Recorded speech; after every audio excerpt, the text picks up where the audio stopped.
The Navi, the prophet Yirmiyahu, Jeremiah, says in God's name, I will remember always the kindness of your youth, the love you had when you were a bride, in that you followed me into a land that was barren and unsown, without even asking, what are we going to eat and what are we going to drink?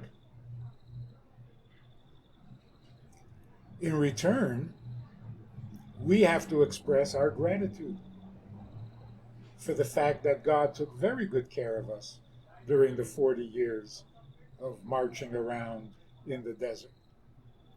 First of all, he provided food, the manna that fell from heaven. And then he provided water from the stone. And he also provided clouds. From all 6 sides, we were protected by clouds, protected from harsh weather, from uneven terrain, from snakes. So, welcome into our Sukkah. It's a tiny little thing here in New York. There isn't much room, but it's warm and it's cute, enjoyable. The Sukkah is an enclosure covered with natural growth. If you could see, can you see the top of the? Our Sukkah is covered with bamboo. So the Sukkah commemorates the protection that God provided, the clouds that protected us from all 6 sides. It's one of the few mitzvahs that are performed by doing ordinary activity. What exactly is the mitzvah? How do you fulfill this commandment? You eat in the Sukkah, you drink in the Sukkah, you spend time in the Sukkah, you study in the Sukkah, and in some places they even sleep in the Sukkah. In other words, you do the things you naturally do, but for these 7 days or 8 days, you do it in the Sukkah. And then it's a mitzvah. So eating becomes a mitzvah, drinking becomes a mitzvah, even casual conversation becomes a mitzvah.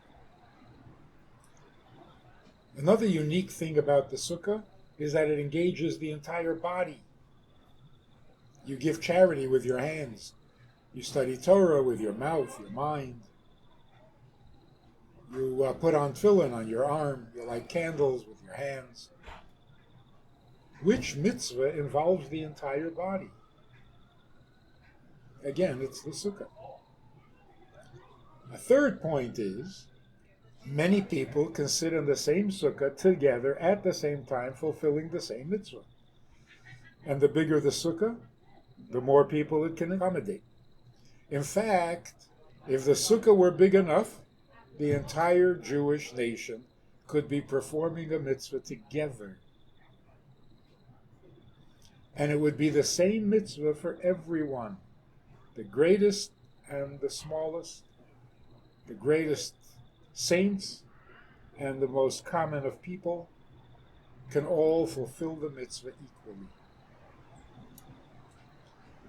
Now, we don't commemorate the food that fell from heaven, the manna, and we don't commemorate the water that came miraculously from a stone.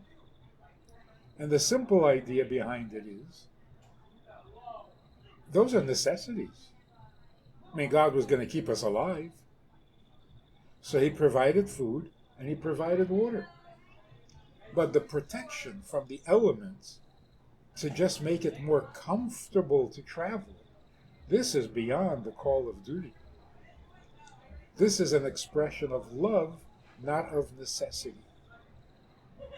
And so we celebrate this love that God showed us in providing the clouds.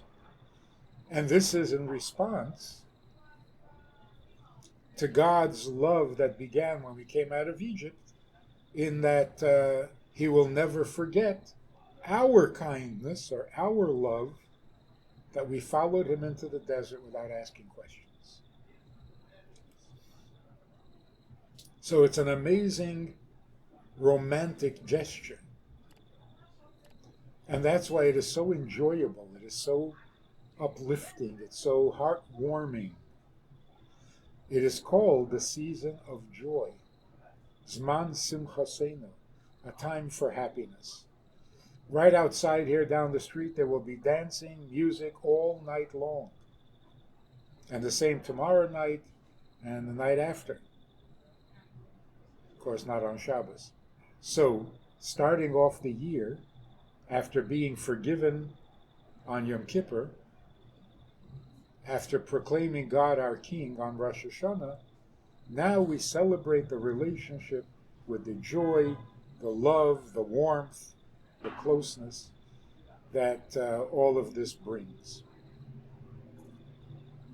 So if you can get to a sukkah anytime, tonight, tomorrow, the day after, and fulfill the mitzvah simply by eating something in the sukkah, and remembering that God doesn't just keep us alive, He gives us even things that seem a little unnecessary,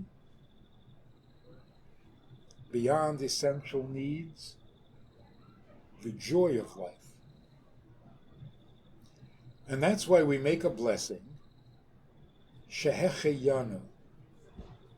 On a special occasion, we make a blessing praising God and thanking God for keeping us alive, keeping us in existence, and bringing us to this occasion. We don't take things for granted. Keeping us alive, keeping us in existence, and bringing us to this occasion. Now, shouldn't keeping us in existence come first? I mean, first you got to exist, then you can have a life, and then you can get to this occasion. But the order is, first He gives us life, then He gives us existence, then He gives us this occasion, this happy occasion. The meaning of it is, existence in itself is not necessarily something we can thank God for, because existence is not always pleasant. Certainly our history has not shown it to be pleasant. Existence is draining, existence is demanding, existence can be painful. But if you fill your existence with life,